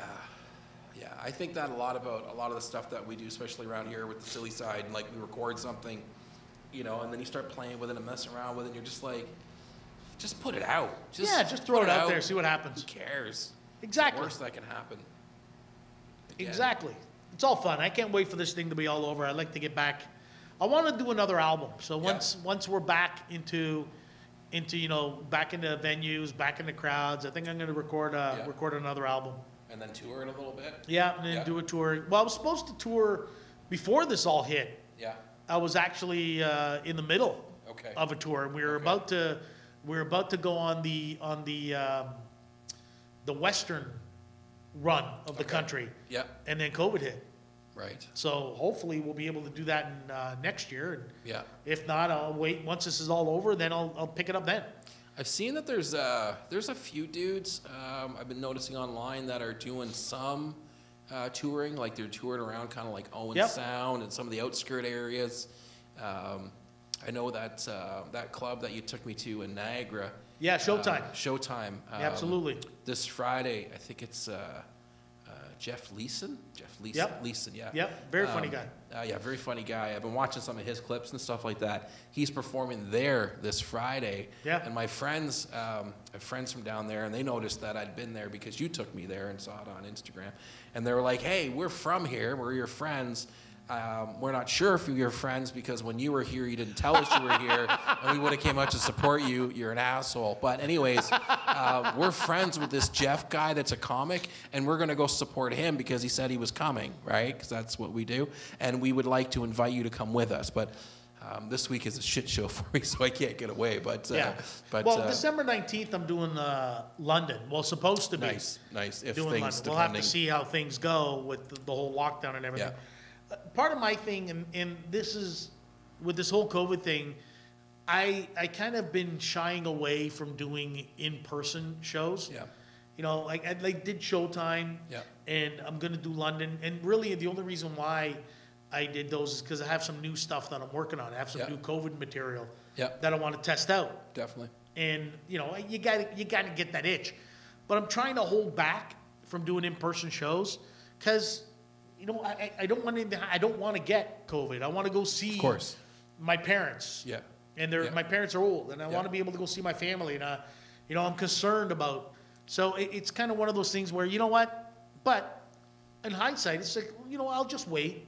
Yeah.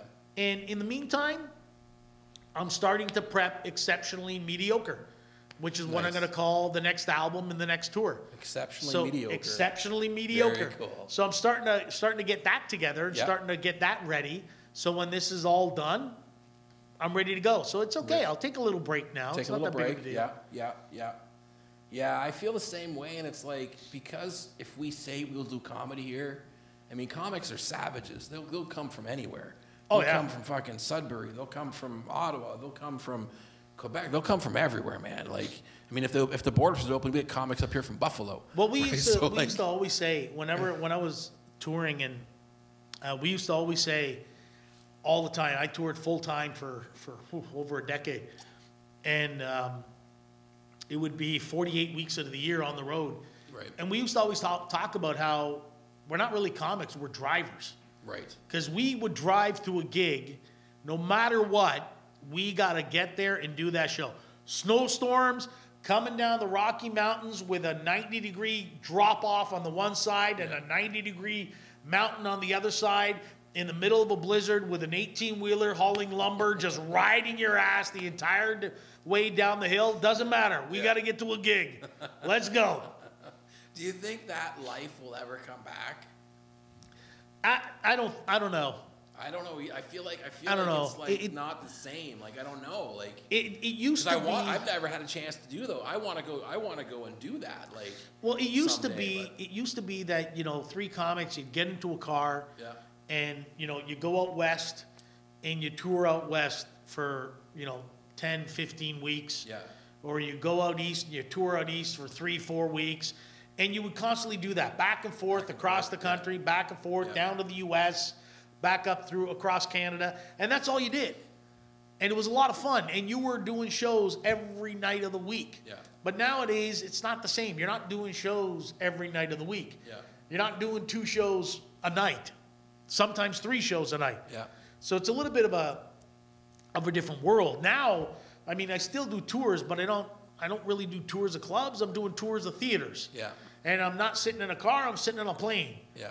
You know, and I'm not sharing a room. I got my own suite. Yeah. So it's a little bit of a different scenario. For sure. But I'm hoping that and I think this is going to happen as a result of COVID, when all this is done. Right. People are realizing, the other positive thing about COVID is people are realizing the importance of interacting with people. With people. Yeah. Yeah. I can't tell how many people at the beginning of this thought, this is great, I don't have to go to work. I said, oh, now it's, I need to see somebody. Yeah. Yeah. So I'm hoping that when all this is over, people are going to get back to traveling within their own country. Right. They're going to get back to going out to the local comedy club, Right. going out to the local theater, Yeah. not just watching it on television. Yeah. Going out and experiencing it live and getting back to that interaction with other people. I hope that is a part of it. I know that, you know, each section of the population is going to react differently, and we're going to get enough people that want to go do that some businesses will be able to flourish again. Comedy clubs, entertainment spaces, you know, so many of them are falling apart right now, but get them back online, get them going again. Because there is a lot of people that are starving to get out and starving to dance and sing or laugh or, you know. Well, I think you're going to have Jeez. people that are still going to be apprehensive about flying. Yeah. They're still not going to want to necessarily take long trips Yeah. places, especially the U.S., because even with a vaccine, they're still fucked. Yeah. But nonetheless, so I think it's going to be more people that are going to be wanting to stick closer to home. Yeah, I think I feel the same. Like, I'm looking at, like, you know, I'm looking at Halifax, and I'm going, I want to go to Halifax this summer. That would be nice, you know, like, you know, look at Whistler and look at skiing and look at these other options of things to do, because it does feel safer to be up here in Canada. Yeah. And stay up here, and, you know, as much as I get that itch to get south in the wintertime, this year I don't feel the same anxiety as I did before, because it's like, it's not even an option. Well, the only thing this year is I was supposed to get married Okay. in Mexico Right. in November. Right. So, you know, that was kiboshed. Yeah. So we ended up We ended up just doing the ceremony here in Cambridge back in, oh geez, better get this date right. Oh dear. Yeah, right? Yeah, boy, somebody's in trouble. But no, we just did the ceremony here in Cambridge back in August. Okay. And it was really just a matter of like, let's just get the paperwork done. Right. So it's not like, we don't even really count that as our actual wedding. So when I say like, oh, what's the date? We don't really look at it as our actual wedding, because our actual wedding's supposed to be the big ceremony. Right. That we never got to do. Okay. We did it this year just to get the paperwork done. Right. And we actually, the only, because we went to City Hall, you couldn't do City Hall. Oh, okay. Because City Hall was shut down. Right. So the only person that we can get to actually do the ceremony was the Salvation Army. Interesting. Now, I don't know if you know this. No. But the Salvation Army are, the ministers there are known as officers.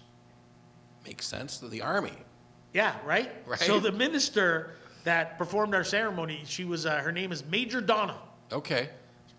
Major Donna. Yeah. Reporting for business. So it was really fun because Major Donna, we went to go visit with her for the ceremony, and she said, "Blessed day." Okay. Now, if you ever watch *Handmaid's Tale*. No. Okay, *Handmaid's Tale*, wicked show, Yeah. not what you think. Okay. Watch it. Okay. Not what you think. Really great show. But they always say in the show, "Blessed day," Blessed day. Okay. and blessed be, Yeah. praise be, blessed Sure. day. Yeah. So my wife and I, we watch *Handmaid's Tale*. Okay. And when she said "blessed day," we almost lost our shit. Ah. *Handmaid's Tale* is filmed in Cambridge. Oh, okay. In the show, Okay. they hang people. Okay. Where they hang people is downtown Cambridge on the wall right by the river. Okay. Where we were getting married is right beside that spot Right. where they hang people in the TV show. That's funny. And the whole time, all we were thinking is, if Major Donna says "blessed day," we're gonna lose our shit. But it was fun, and we just did the paperwork. Now I'm hoping next November. So now Okay. it's scheduled for next November. Right. I'm hoping by then we'll be able to go to Mexico. Yeah. Because we have this whole plan. We're going there for Day of the Dead. Yeah, you guys are big into that. You guys, yeah. Yeah, my daughter does special effects makeup. So Yeah, we're going to go yeah, for Day of the yeah. Dead. We're going to get all done up with my daughter's Yeah. special effects makeup. My Very cousin cool. does special effects makeup too. Amazing. So we'll do the Yeah. Day of the Dead parade, and Yeah. then later on in the week we'll do the ceremony. Do you know anything about the Day of the Dead tradition other than what it looks like? The only thing I know about Day of the Dead is that parade actually never existed until the Bond movie. Oh. So this, I don't know, maybe this is bullshit, who knows? But apparently, Day of the Dead was something that always happened in Mexico. Okay. But they didn't have that big parade. Okay. But in the Bond movie, they show that big Day of the Dead parade. Yeah, I remember that. Yeah, So yeah. then everybody kept wanting to go to Mexico for the parade. So then they decided, all right, let's We do a better put on a parade. parade. Okay. Interesting. And is that in November? Yeah, it's right at the beginning, At the beginning? like of right November? at Halloween, beginning of November. Okay. Yeah. Okay. So we planned it so we're there Yeah. for Day of the Dead, first week of November. Yeah. And then our wedding later on. Okay. And now, will the wedding be themed? No, With the Day wedding. of the Dead, or- The wedding's just going to be like probably a Mayan Sure. ceremony Little on the beach. Ceremony. Yeah. A quick, nice Yeah. little, very nice. I was supposed to get married in this space. Here? In here. Yeah, in this building, when it was a restaurant that I owned a few years ago, and then I sold the restaurant 3 weeks before my wedding. Oh, brilliant. And the person that bought it wanted the restaurant right away. And I don't know if you know a lot about restaurant business, but when someone wants to buy it, that's when you sell it. So right, like it's kind of like a boat, it's time to go. So I sold it, and then I had to plan a whole new wedding in like 3 weeks. And so I was really popular, especially with my mother-in-law. Yeah, I can imagine, yeah. Popular. So that's why she doesn't talk to you. Yeah, it's unbelievable. Nobody talks to me. I'm the devil. But anyway, so I sold the restaurant, and then we ended up getting married at the Butterfly Conservatory. Oh, that's all right. Which was just not too far from here, out on Cooseth Road, and it was very, very pretty, and butterflies everywhere. And my one uncle had a big beard, and so all these butterflies all were sitting all over his face. And you know what the key is? Put orange juice. Oh yeah. Put juice on you. Put it on your shirt. Of course. Or on your skin, and the butterflies will land on you. Nice. That's the trick to going there. That's the trick. So we got married there. Then we had a reception back at the hotel, and I had a few different caterers and stuff. Being in the restaurant industry, called in some favors, and it worked out brilliantly. It was a really, really cool event. That's awesome. Great everything with no pretension. You know what I mean? Like everything was like cool, but like there was no form to it where you felt like you had to sit a certain way or talk a certain way, or like just the way weddings can be stuffy sometimes. This was very loosey-goosey with just lots of good food. So. Well, that's what we want. I mean, this is my third, so yeah, I want it easy going, just a party. Mm. In fact, I have no family coming to Mexico whatsoever. Okay. It's just friends. Yeah. Perfect. And it's just a party. That's all it's going to be. Yeah. Mexico's amazing. Yeah, this is going to be an interesting winter if we don't get away, if it doesn't unfold that way. They're talking about doing rapid testing at the airports. That might really speed things along if you can fly back in and boom, they test you and you're like, you're good to go. We're planning to go away for a weekend, either to Niagara Falls or couples resort retreat or whatever. Yeah. But we're planning to go away for a weekend, even though we can't leave the hotel or go anywhere. Right. Who the hell cares?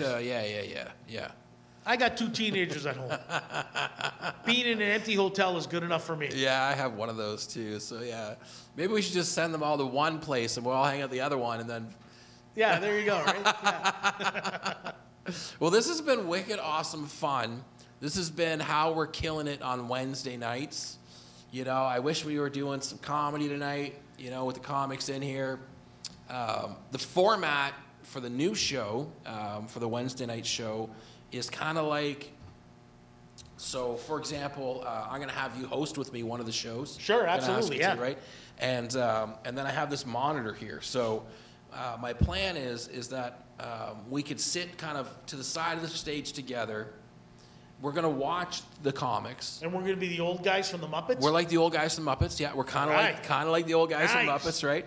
I mean, that I'm not about tearing anybody down ever. Like, I'm about bringing everybody up and, and not everybody's going to be great, but, neither am I half the time. So what the fuck, right? But, we're going to get there. So, but the idea is that comics can come here on Wednesday, put in their work, practice their sets, try new things, work on material, put together, to start with their 5 minutes, and then, maybe later they're 10 or they're 15. Yeah, they get to work on But they get to work on stuff in here, and then we promote from within. Absolutely. So then we do, whether it's every other Friday or whenever we can have enough gumption to do a show, once we've got a couple, guys and girls groomed that are they've got their 10 minutes or 12, whatever, and then we put together a showcase, and then we'll bring in a full live audience. Yep. So that'll be the night that we have the live studio audience. We'll put the green room back, over here, have it all set up. And then even though, a lot of these comics, that I met just that were here last week, they've never really experienced, they're doing comedy in, in the back of a laundromat or at the, Hey, I started pub or whatever, in the basement of a Jewish deli. Totally, and I'm not judging. I'm saying that's great, but what I'm saying is they haven't really had that experience of feeling like they're at the club. You know, when you take me to clubs and the way it feels, the vibe, the way they introduce you, the setup, and so I have this vision of being able to sort of create that here, and then on those nights we'll have live studio audience. We film everything obviously, and then we have our green room. Treat the comics I don't care if you've been doing it for a week. I want you to feel like you're Bill Burr. I want you to feel like You know, you got your green room, you got your nice little, you know, you like pink Smarties. Well, fuck you. You don't get pink Smarties. You're a fucking new comic. Suck a dick. But anyways, you're in the green room. You got your own little bottle of water, right? You got your little bottle of water. You know, you're waiting, and you got like, you know, the light, you know, comes out there. You got a monitor. You can see what's going on. You're like, okay, it's time to get on stage. Like like I think if we take it seriously, like if I take it seriously, then everybody else will take it seriously, and then they have a seriously good time. Yeah, absolutely. You know, so that's kind of like the vision for the show is Wednesdays. It's about, you know, building some camaraderie, getting a bunch of comics that like to come through. And then I got the monitor here because a lot of my friends that are down south right now, they're locked down like hard, just like we are right now. Yeah. And so they have no audience. They have very limited places to perform. So my friend Mary, she's a comic from down in LA, Mary BK, I met her first when I was in Florida. Savage comic, super, super nice lady. Talk about accounting. She is an accountant and a super smart lady. So she hit me up just like you have in the past. And was like, Brent, I like what you're doing. Anything I can do, I want to be in. Like, what can I do? And I was like, okay. And I thought, if I could put Mary on this screen. That's awesome. Right? So she'll be up here. She can co-host a show with me. So in between when we're cleaning the mic and going between, because it's a little bit longer now than before. And I'm not getting up and going on the stage in between because it just causes a whole other layer of cleaning and all this stuff, right? So I'm staying in my seat, but then I'm talking to either somebody here with me live or I'm talking to somebody on the screen. They're getting to kibitz, they're getting to crowd work, they're getting to feel the vibe. Then she does a set to an audience that can hear her collectively and give her back some love so she can get some endorphin rush, you know, 3,000 miles away. Sure. Like, how cool is that? So that's kind of like, that's why this is set up like that. But see, there we talk about the internet. We talk about the world being smaller. That's a great idea. Even when we're back to live and in person and back to people coming out, to have a crowd here and then have a crowd at a club in LA. Yeah. And we have a comic that goes on here that is broadcast over there, and then they have a comic that goes on next over there that's broadcast over here. Why not? Why not? You know, and we're all laughing, having a good time, and no, I totally, and I don't know how to technology any of this shit, but thank goodness for David and Bennett, our crew, putting all this stuff together for us, keeping us on track, but we're gonna get there, and as soon as we can have.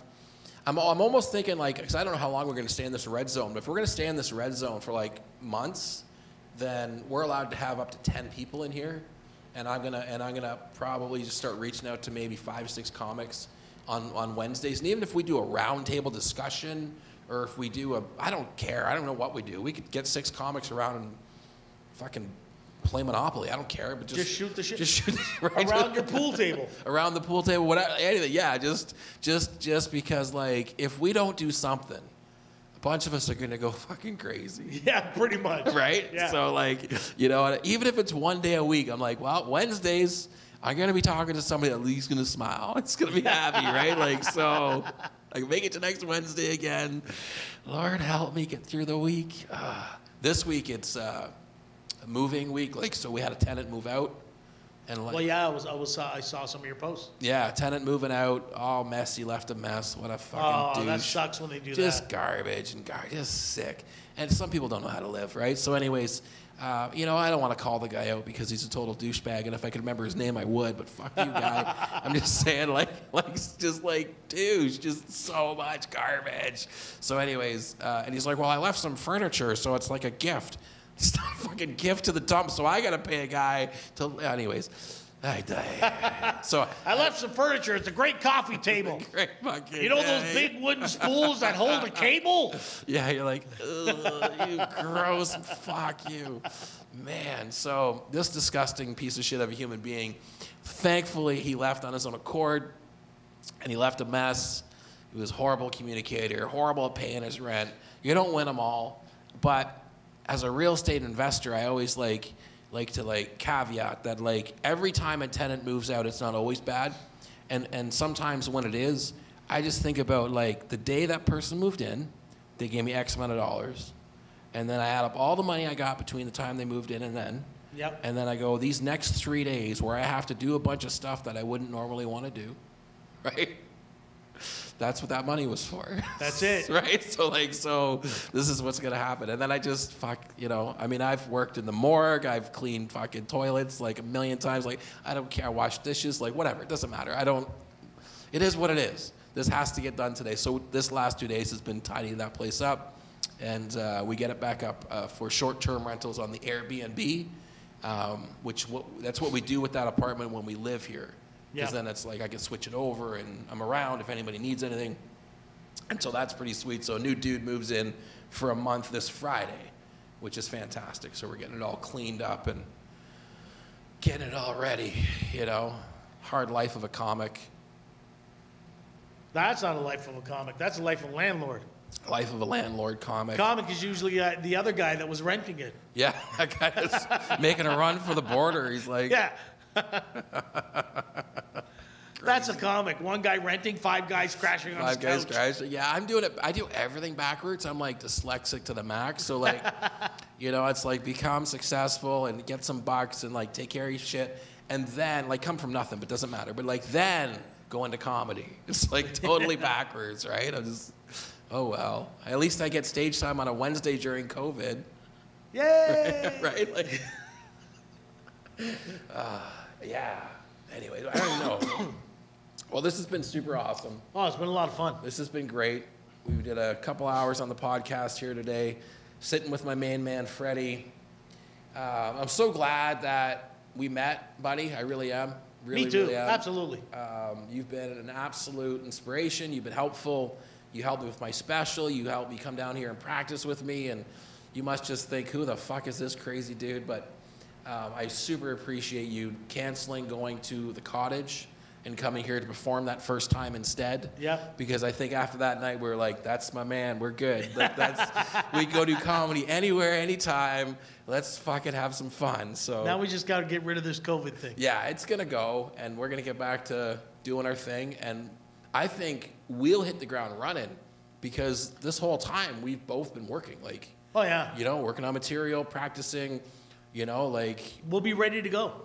Yeah, ready to go. I mean, I would love to be able to tour my special in some capacity. I mean, most people practice their material for a year or two and then make a special. Yeah. I did it backwards because COVID. Like, what am I going to do? So now would be pretty fun to go out and tour the bad boy and see. Sure, we'll put it, once this is all over, we'll put it together and go. Amazing. All right, guys. I'm Brent. This is Freddy. We're signing out from Silly Side TV until next Wednesday, when who the fuck knows what we'll be doing. We'll be doing something, though. Cheers.